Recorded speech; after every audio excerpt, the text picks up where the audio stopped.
Pemirsa, penanganan COVID-19 menjadi salah satu agenda prioritas tahun 2022 di Bangli. Penanganan tersebut dimulai dengan gencarnya dilaksanakan vaksinasi ke desa-desa yang menyasar warga yang belum tervaksin.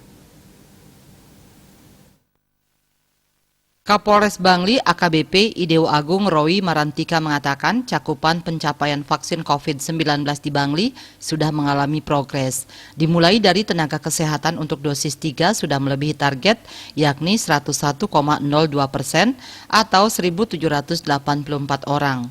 Kemudian kategori umum atau desa untuk dosis 1 sebanyak 98,73% atau 194.493 orang, sedangkan untuk dosis kedua sudah tercapai 80,66% atau 158.890 orang.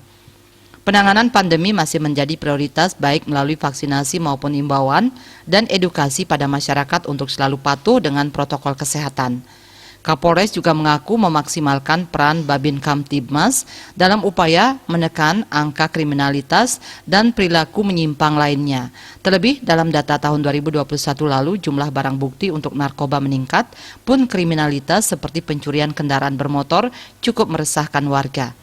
Angka bunuh diri tahun lalu juga masih dinilai tinggi, kendati pun dari segi jumlah menurun dari tahun sebelumnya. Upaya pendekatan Babin di setiap desa juga menjadi atensi sebagai upaya penekanan angka kriminalitas dan lainnya. Antarini dan Pos melaporkan.